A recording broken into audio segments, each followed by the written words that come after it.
Good morning, everyone. Today's case presentation is on deviated nasal septum to right with left inferior turbinate hypertrophy presented by Dr. Nirbhika Gupta under the guidance of Dr. Tarun Uja sir. The patient's name is Rajesh Kumar, 42 years old male, Hindu by religion. He is a resident of Dausa, Rajasthan. He is a lecturer by occupation and middle socio-economic by class. The importance of name is for the identification of the patient, for developing rapport with the patient, for maintaining the record of the patient, and it may help in identifying the unknown religion of the patient. The importance of age in cases of nose is that nasopharyngeal angiofibroma, rhinosporidiosis, and atrophic rhinitis are more common in young patients, whereas carcinoma of the maxilla is more common in elderly patients. The importance of sex is that nasopharyngeal angiofibroma is exclusively present in males, whereas rhinosporidiosis is more common in females. On the other hand, atrophic rhinitis is more common in females. The importance of address is that rhinosporidiosis is very common in states like Jharkhand, Chhattisgarh, Madhya Pradesh, and West Bengal. Atrophic rhinitis is more common in tropical countries like India. Rhinoscleroma is more common in northern states of India, and Plummer-Vinson syndrome is more common in central part of Gujarat. The importance of occupation is that farmers are more prone for rhinosporidiosis. Vasomotor rhinitis occurs most commonly in dusty environment, and the workers of nickel, chromium, and arsenic industries are more prone for septal perforation. The importance of caste is that the Bauti community of Vidarbha region of India have more incidences of sickle cell anemia. Hence, episodes of epistaxis are common in them. The Sindhis and Bhanushalis also have more episodes of thalassemia major, so the cases of epistaxis and bleeding disorder are more in such communities. Now we look at the modified Kuprasomic classification for the socioeconomic status of the patient. It is divided under three headings: education of the head of the family, occupation of the head of the family, and total per capita family income per month. We look at the education of the head of the family. If the head of the family has a professional degree, the score is 7. If he is a graduate, the score is 6. If he is an intermediate or diploma, the score is 5.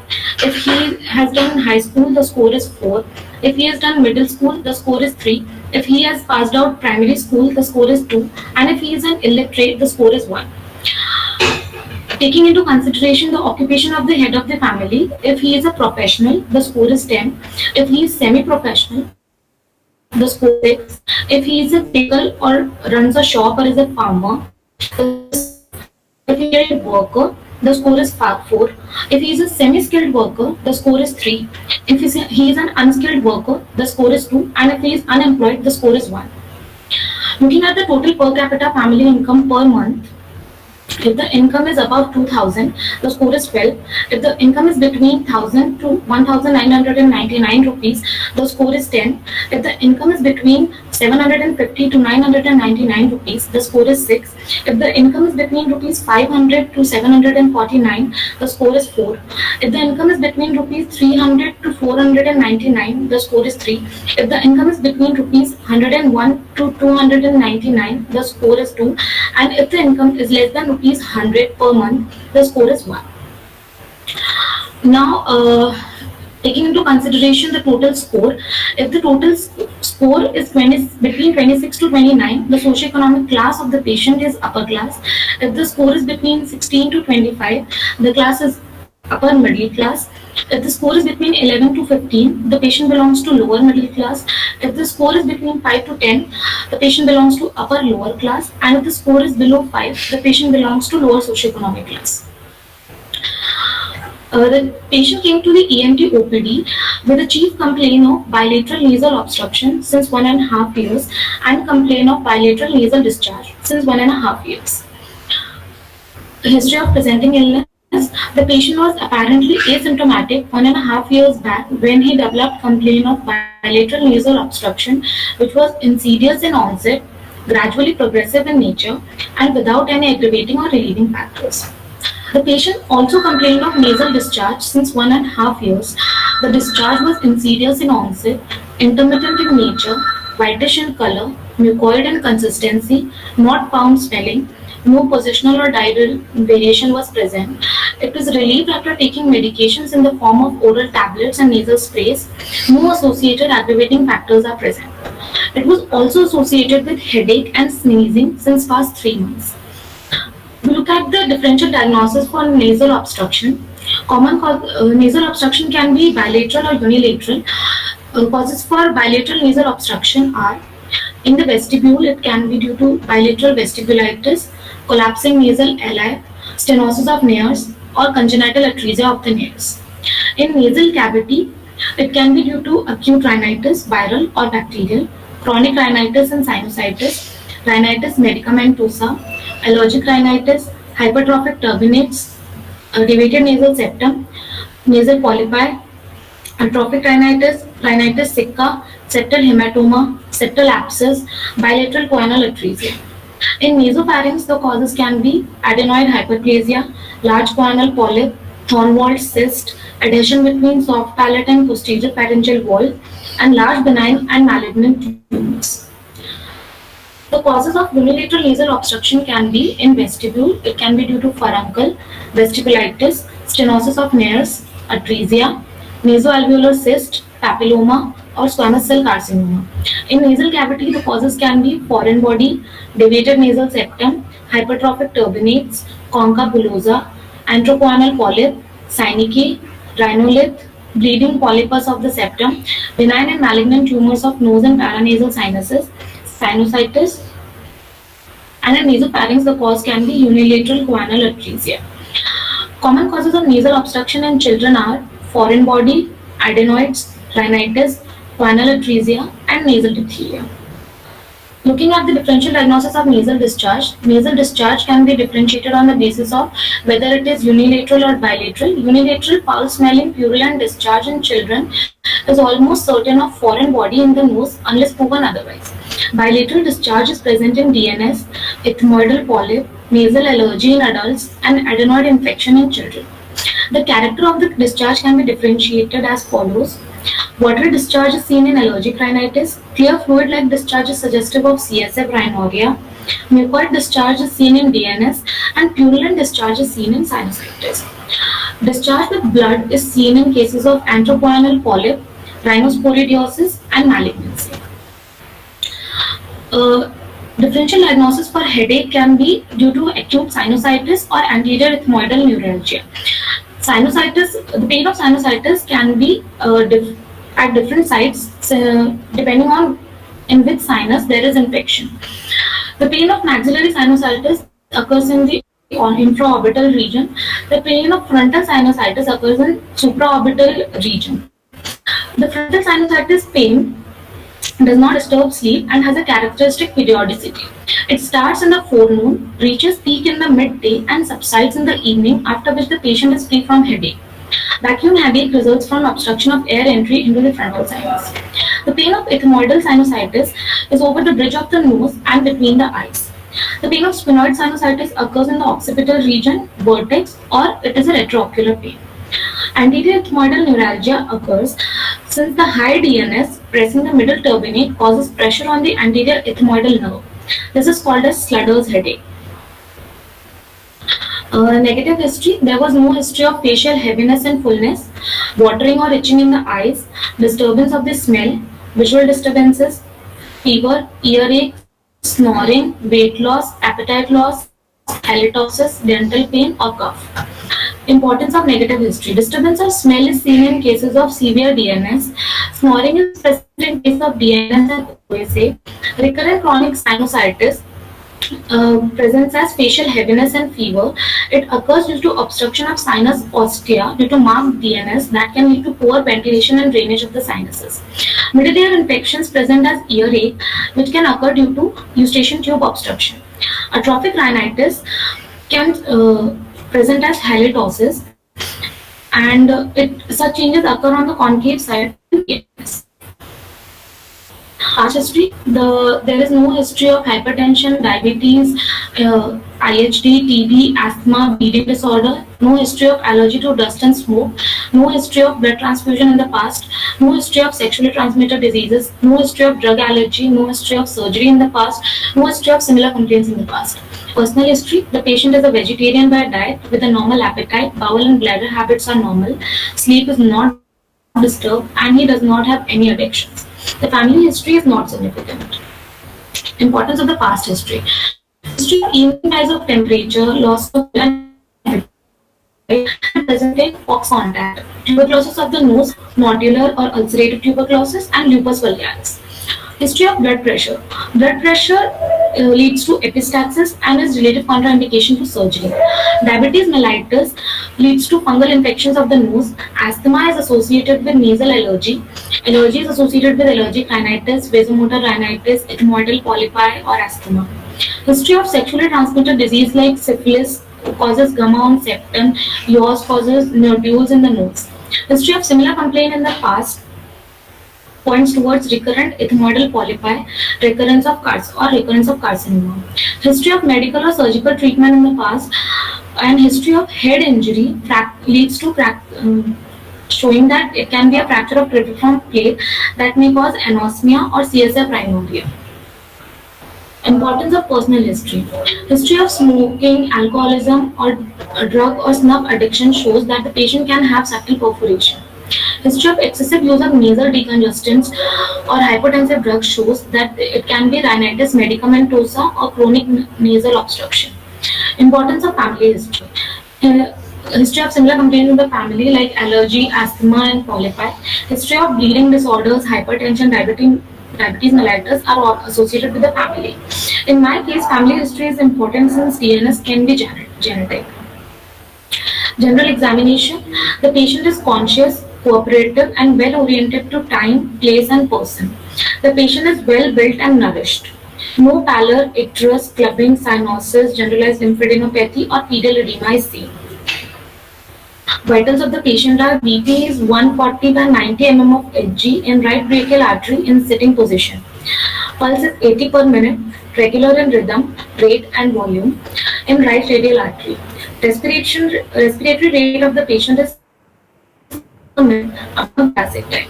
Temperature, the patient is afebrile by touch. Systemic examination, cardiovascular system examination. The first and second heart sounds are present and no murmur is heard. Respiratory system, vesicular breathing is present, bilateral air entry is present, and no additional sounds are heard. In central nervous system, higher mental functions are normal. And in per abdominal examination, soft, non-tender, no guarding, no rigidity, and no organomegaly was found. Significance of the general examination. General examination is done for proper diagnosis and differential diagnosis, for selecting the patient for anesthesia, to decide the type of surgery to be done, and to predict the prognosis. Mental status and level of consciousness should be assessed in general, but in particular in specific clinical situations like head injury, hepatic encephalopathy, septic shock, etc. Now we look at the Glasgow Coma scale.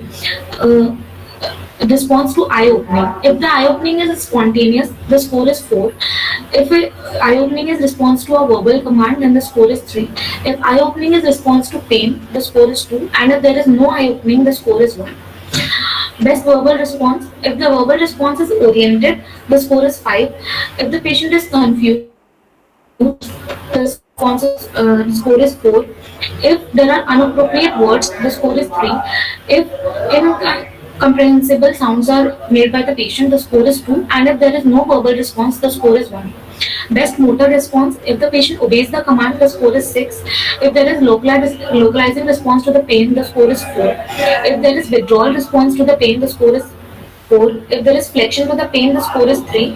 If there is extension to the pain, the score is 2. And if there is no motor response, the score is 1. Built-in nutritional status. Built-in nutritional status of the patient is important to be assessed. Built-in structural organization of underlying skeleton. It is related to age and sex of the patient. In normal adult, height of the person is equal to the length of arm span. Upper segment from vertex to pubic symphysis is equal to the lower segment from pubic symphysis to the heel. In infants, upper segment is more than the lower segment and height is more than the arm span. Nutrition is proportion of soft tissue structures, muscle, soft tissue, fat in relation to the bony structure. Protein deficiency causes rough skin, brittle hair, and edema feet. Fat deficiency causes cachexia, hollow cheeks, and loss of fat in hips, abdomen, and subcutaneous tissues of the elbow. Pallor. Pallor is checked in lower palpebral conjunctiva, mucous membrane of lips and cheeks, nail beds, and palmar creases. Causes of pallor are massive bleeding, shock, throat carcinomas, nasopharyngeal angiofibroma, iron deficiency anemia, Plummer-Vinson syndrome, atrophic rhinitis, and epistaxis. Icterus. It is due to deposition of bile pigments with excess of it in plasma. It is checked in upper sclera, better seen against the white background by asking the patient to look at this and clinician pulls the upper eyelid upwards. It can be checked in nail bed, ear lobule, nasal tip, and or on the undersurface of the tongue. Cyanosis. It is due to rise in the level of reduced hemoglobin in the blood, causing blue or purple discoloration of the skin and mucous membrane. A minimum 5 gram per deciliter of reduced hemoglobin should be present in the circulation to cause cyanosis. Peripheral cyanosis is checked in nail bed, palm and toes, tip of the nose. Tongue is not involved in peripheral cyanosis. Central cyanosis is confirmed by checking tongue, nail bed, palms and toes. Cyanosis is seen in foreign body bronchus with lung collapse, and it can also be seen in obstructive sleep apnea and choanal atresia. Edema. It is collection of fluid in the interstitial spaces or soft tissues. Edema will be clinically evident only when the fluid accumulates more than liters. Pitting on pressure is a pattern of edema. Conditions in ENT with edema are edema, angioneurotic edema, ataxia, liver-metastatic carcinoma,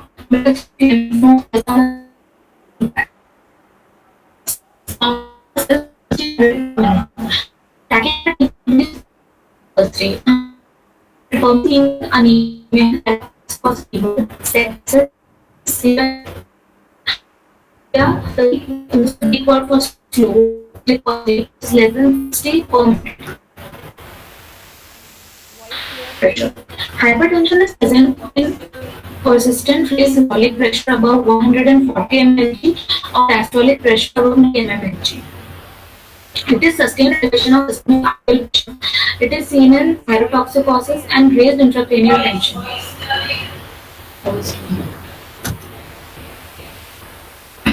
Hypotension.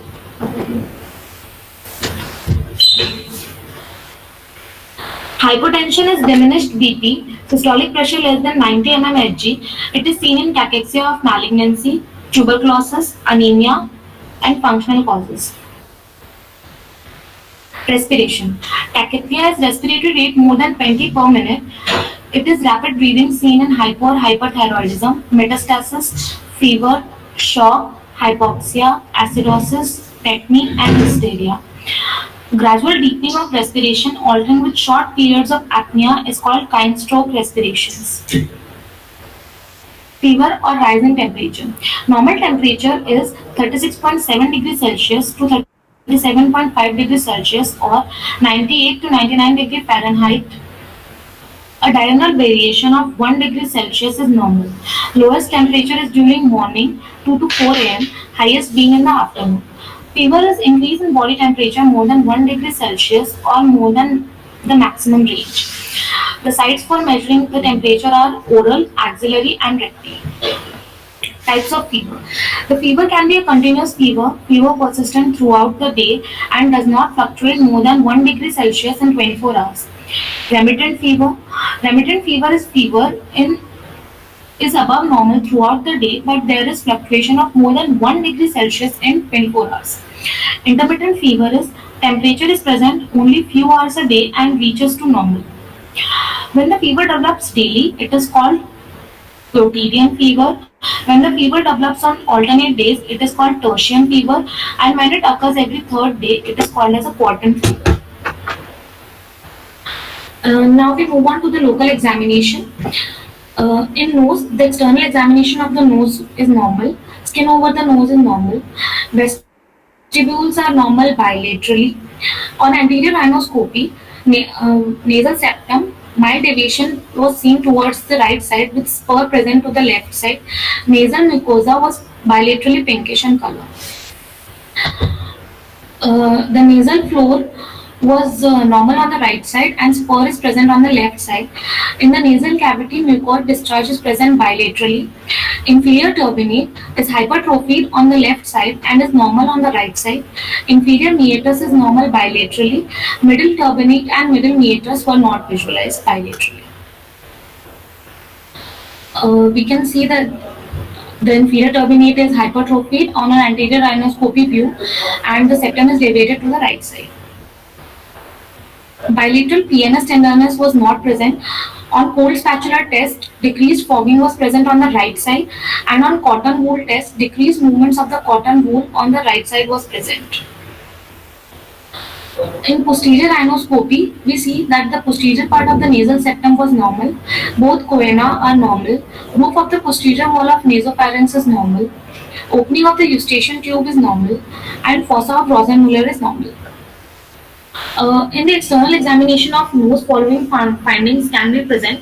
Depressed nasal bridge is seen in leprosy, syphilis, or tuberculosis. Nasal injury can be seen after RTA. Deviated nose is common in boxers.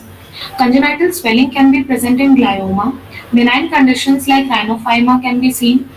Broadening of the nose can be seen in antrochoanal polyp. Frog face deformity can be seen in juvenile nasopharyngeal angiofibroma. Crepitus can be seen in fracture of the nasal bone. Acne rosacea can be seen, which is a typical butterfly rash over the nose and cheek. Dermoid cyst can be seen as a discharging sinus as at the osteocartilaginous junction of the nose, and a furuncle can be seen as a tender red swelling at the tip of the nose. Also, enlargement of the bony skeleton can be seen in Paget's disease or fibro-osseous diseases. Cartilaginous enlargement can be seen in chondroma or chondrosarcoma. Ulcer or neoplasm can be seen in basal cell carcinoma or squamous cell carcinoma, herpes zoster or herpes simplex infection. Woody feel can be present in cases of rhinoscleroma. On anterior rhinoscopy, firstly we see the nasal septum. The nasal septum can have a nasal spur, it can be deviated, the septum can be dislocated, or there can be a septal perforation. Septal perforation can be present as iatrogenic, syphilis. In cases of syphilis, septal perforation is present in the bony septum. In cases of tuberculosis, septal perforation is present in the cartilaginous septum. It can also be present in granulomatous diseases like leprosy. In snuff takers, perforation is present is where the tobacco or the cocaine is snuffed. In chromium perforation, it occurs due to acid fumes, and in pick ulcer perforation, it is due to picking off an ulcerated area. In the nasal cavity can be narrow in cases of septal deviation or hypertrophy of the turbinates or polyp or growth. It can be wide in cases of atrophic rhinitis. There can be discharge, which can be mucoid, mucopurulent, purulent, or blood stained. The nasal mucosa is normally pink. It can be congested in cases of common cold and rhinitis medicamentosa. It can be pale in allergic rhinitis, and it can be dry and crusting in atrophic rhinitis. Nasal cavity is normally seen as a concave tunnel. The floor of the nose can have defects in cases of cleft palate and fistula. There can be a swelling on the floor in cases of dental cyst. There can be a hemangioma, and there can be granulations in cases of foreign body or osteitis. The turbinates can be enlarged in cases of hypertrophic turbinates and vasomotor rhinitis. They can be small and rudimentary in atrophic rhinitis, and they can be congestive in inflammation and pale in allergy. The meatus discharge or polyp is seen in meatus. If it is seen in middle meatus, then it can be due to infection of maxillary, frontal, or anterior ethmoidal sinus. And if the discharge or polyp is seen in between middle turbinate and nasal septum, the posterior group of ethmoidal sinuses are infected. Now we look at the oral cavity. The mouth opening of the patient is adequate. Lips, gums, gingivobuccal sulcus, teeth, floor of mouth, buccal mucosa, hard palate, and anterior two-thirds of the tongue are all normal. In the oropharynx, bilateral base of tongue, uvula, soft palate, anterior pillar, tonsil, and posterior pharyngeal wall all are normal. In larynx, bilateral vocal cords are mobile and laryngeal craquitus is present. In neck, no cervical lymphadenopathy was observed. Now we do the ear examination. In ear examination, preauricular region is normal bilaterally, postauricular region is normal bilaterally, external auditory canal is normal bilaterally, tympanic membrane is normal bilaterally, Rene's test is positive bilaterally, Weber's test is lateralized to both the sides, ABC is positive bilaterally, and 7 cranial nerve functions are normal bilaterally. So my provisional diagnosis for this case is symptomatic deviated nasal septum to right side with left inferior turbinate hypertrophy. The investigations done in this case are nasal endoscopy, X-ray PNS in Waters view, routine blood investigations, COVID-19 RT-PCR, HRCT chest, and CT PNS. This case can be managed as follows. Symptomatic DNS and inferior turbinate hypertrophy was planned for surgical management by septoplasty and turbinectomy. Thank you. Now we are open for questions. Good morning. Hello. Hello. Good morning, boss. Good morning. If you find fullness on medial canthus, what valve will you suspect? It suggests two things, boss. Breach in the lamina papyracea and mass in anterior ethmoids. Thank you, boss. Work.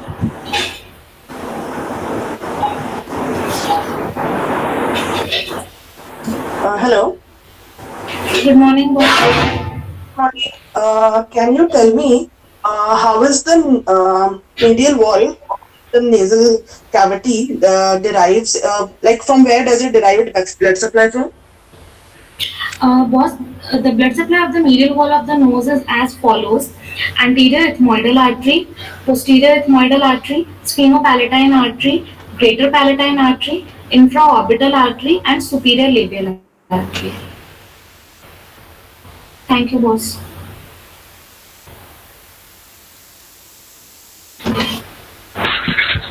Good morning. Maybe Good morning, boss. mass in the nasal cavity. The differential diagnosis for mass in nasal cavity can be, it can be a blob of mucus, hypertrophied middle turbinate, angiofibroma, or a pediatric mass like glioma, encephalocele, etc. Thank you, boss.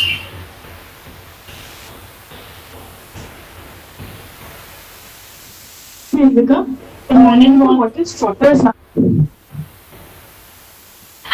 Schroeder member is a digital compression over the little's area by pinching the nostril between the forefinger and the thumb for 5 to 10 minutes in sitting position with mouth open and head bent down.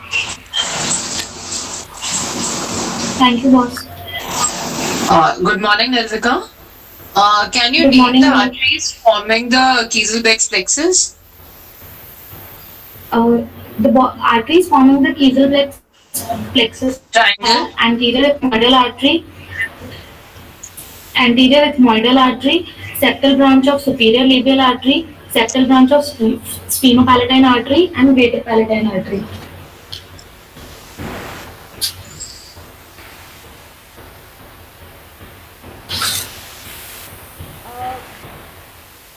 What is the differential diagnosis for chronic rhinosinusitis?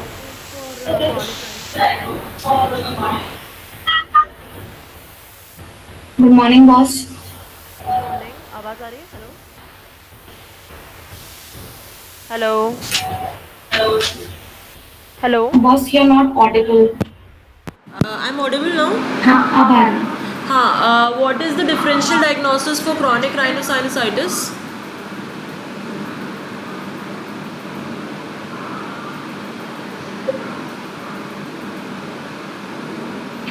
The differential diagnosis for chronic rhinosinusitis is cystic fibrosis, And benign masses like Schneiderian papilloma, anthracoanal polyp, angiofibroma or encephalocele, and malignant masses like squamous cell carcinoma, nasal lymphoma, and rhabdomyosarcoma. Systemic diseases like sarcoid, Bettner's, and granulomatosis, etc., can also be a differential diagnosis for chronic rhinosinusitis. Thank you, boss. Okay. Nirvika, my question is, what are the signs of intracranial extension of rhinosinusitis? Thank you. The signs of intracranial extension of rhinosinusitis are high fever, severe pain, worsening headache, meningeal sign, infraorbital hyperesthesia, altered mental status, diplopia, and ptosis. Thank you. Hello Nilika, my question is what is the grading of DNS? The grading of deviated nasal septum is as follows. It is grade 0 if there is no deviation, that is the septum is central. It is grade 1 if there is minimal deviation. It is grade 2 if the deviation is less than 50%. Grade 3 if the deviation is more than 50%. And it is grade 4 if the deviation is touching the structures of lateral wall of the nose like turbinates or neoplasias. Hello Nirvika, my question is what are the complications of DNS? The complications of DNS are mouth breathing that leads to recurrent infection of larynx, pharynx and lungs, snoring and obstructive sleep apnea, recurrent or chronic rhinosinusitis, middle ear infections, atrophic rhinitis and asthma.